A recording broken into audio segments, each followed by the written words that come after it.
Hello, my name is Roberta Shagam. I'm a licensed clinical social worker and a parent coach. Today, I'd like to speak with you about arguing with your children and how to stop it. Do you find yourself yelling at them daily, promising yourself you'll stop and doing it again the next day, thinking, am I harming them? Will they remember me as a yelling parent? Perhaps you're arguing with your significant other about the children. For the past 30 years, I've been working with families on this issue and many others. And today, I'd like to help you with a 4-step plan, learn how to stop arguing with your children and how to start enjoying time spent with them. The first step is to pause, is to slow down. We are often so rushed in our lives, rushed to give them a resolution, rushed to give children whatever they want. Let's slow down. This is a good practice to get into, which hopefully will become a habit. We need to calm the nervous system. Perhaps as you're slowing down, you'll realize that you need to take a physical break. You can tell them, I'm going to take a walk around the block, or I'm going to go into my room and be there for 30 minutes to 60 minutes, and I'll be back and we'll continue the conversation. Now, if you forget to tell them that you'll be back, if you forget to pause, if you're not aware of it in the middle of the argument, please be kind to yourselves because you're new at this. You've just now started to realize that you need to make a shift in your behavior. So the next step is to find a place that you can have some peace and quiet to process the thoughts, the feelings that happen during the argument. And please don't make it the toilet because you might have to be in there for a while. I believe that families, that parents are entitled to have a room with a door that they can shut and lock, to have time for yourself. So now, as you are there, notice what feelings, thoughts, or even body sensations are here. Are you feeling sad that your child didn't listen to you? Angry? Unheard? Yeah. Perhaps you're thinking, I'm disregarded, or I'm not important, otherwise my child would listen. Often we don't like to recognize negative feelings such as anger. However, the body never lies. So the body might give us a sensation of warmth, for example, moving up from the arms into the face, and that could be your sign of anger. So notice those as well. The second part of this step 2 is asking yourself, are these familiar feelings, thoughts, or body sensations from your childhood? Do you remember feeling unheard, unsafe, disregarded, or thinking, I'm not important to the adults in my life? If so, if memories come up, the current situation with the argument with your child was probably bringing up memories from your past. And we call that being triggered. And that tells me that you have no control here because we don't have control over our memories and our feelings. That means that you are not at fault. You are not to blame here. This is just a bad situation. Now, when we work together, I'll teach you, I'll guide you what to do with those memories and how to work with being triggered.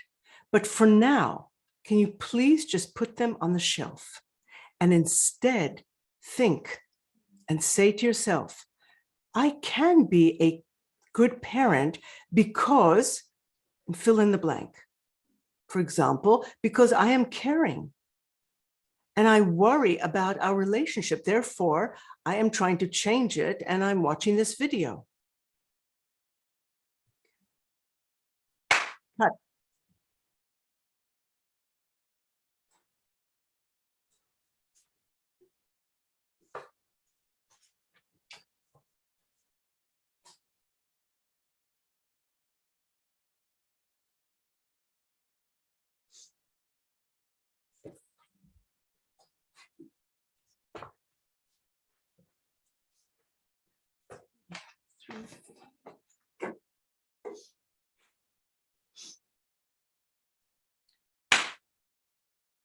Now you are ready for step 3, which is creating an emotional distance. And I'm going to move away to remind you of this, that it's emotional. Okay, you created the physical distance, you took a break, you paused, you brought up your feelings, thoughts, and memories. And now step 3 is creating an emotional distance by looking at yourself and this child as if it's a different parent and a different child that you're not familiar with. So here's a parent that has an agenda or wants to accomplish something. And there's a child that has an agenda as well that wants to accomplish something. Imagine what the parent's agenda could be. Perhaps they want to avoid a cranky child the next day. So therefore, oh,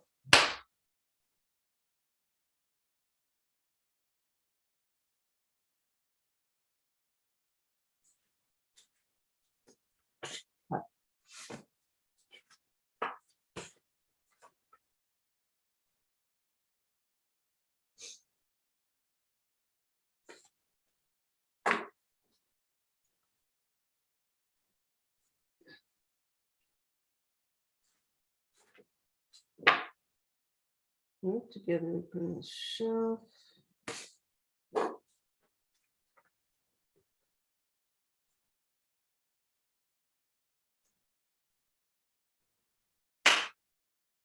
For this video, we're going to look at one of my favorite arguments, the one over bedtime.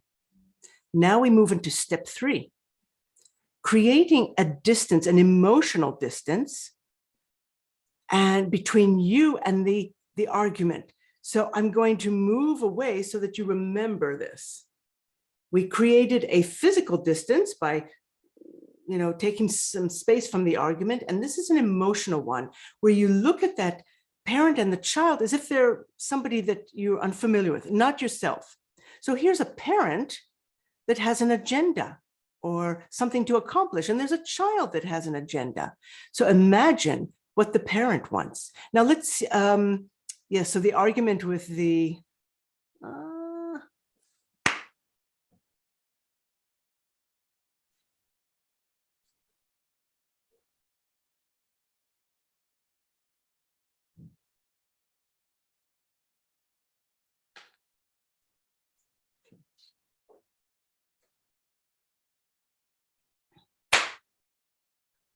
now we're ready for step 3, in which I recommend to take an emotional distance. And I'm going to move away so that you remember this. We had the physical distance. Now we have an emotional one where you look at the parent and the child as if they are two strangers that you don't know. Let's use the example, my favorite argument around bedtime. Here's a parent that has an agenda. They want to accomplish something. For example, maybe they don't want a cranky child the next day, so they want to insist on the child going to sleep early. They want the child to have a restful sleep. And here's a child that has an agenda. So try and get into a child's shoes. Perhaps they want more downtime before they go to bed, or perhaps they want more control over their schedule of bedtime and in general. Now you are ready for step 4, which is going back into the ring, back into the fighting ring, except that this time you're not going to fight. You are going to use a different type of communication. It's called nonviolent communication, which I will teach you how to use when we work together. It sounds something like this. Well, my child, I heard that from what you're telling me, it seems that you want to have a later bedtime, or perhaps you just want more control over your schedule in general. Now your child will feel heard, and this is your chance to express your opinion, because when they're feeling heard, they're more apt to listen to your feelings. Well, this is my thought. Do you remember, my child, that when you're tired, You have very bad days. You can't focus at school. You have arguments and fights. And that's what I was trying to prevent from happening. What do you think about you coming home straight from school, doing your homework without a reminder, and then as a reward, you'll get to have a 30-minute later bedtime? Now, you and your child can go back and forth here, discussing this until you reach an agreement. And yes, I can imagine what you're saying right now. Roberta, are you suggesting that I'm going to lose control over the household? No, the opposite will happen. When you acknowledge that your child has their own personality, their own wishes and wills, you are in effect raising and creating a resilient child. And we all want that, right? We want our child to be able to adapt as quickly as possible to our ever so fast-paced environment. And how are they going to do that if they don't practice making choices and taking on responsibilities? Cut.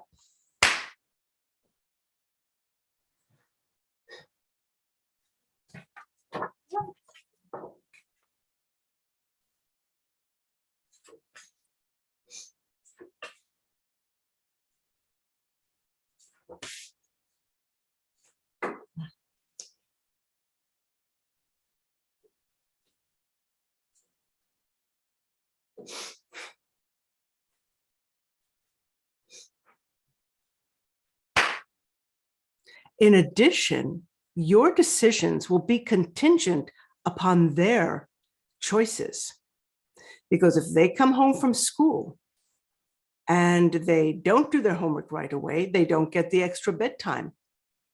At which point you can say, well, you know, you made that choice. It wasn't such a wise choice. And now you have to go to sleep at your regular bedtime. They'll complain. And then you come back with, you know, I hope, no, I know that tomorrow you'll be able to make a wiser choice and do your homework right away without reminders so that you can get that extra bedtime. Now, remember to be kind to yourselves, that even if you don't say it in that tone, in that manner, you're still learning. Remember? Okay. Cut.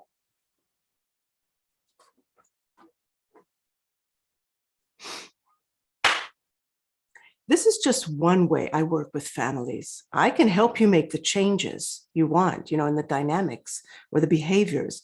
However, my work is not just about stopping unwanted behaviors and starting new ones. It's about helping you explore your vision for the future of your family. Do you want to have trips with your adult children?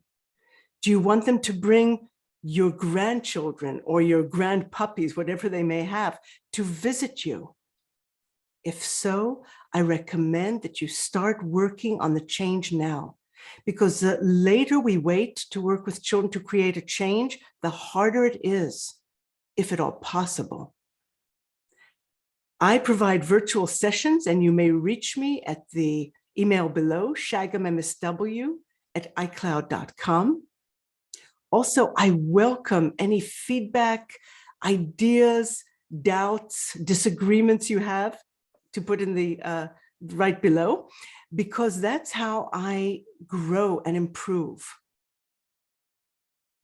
If you like the content of this video, you may click and subscribe to be notified when I post new videos.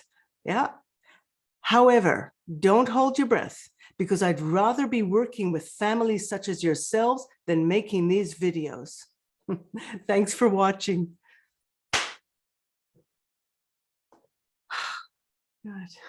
God.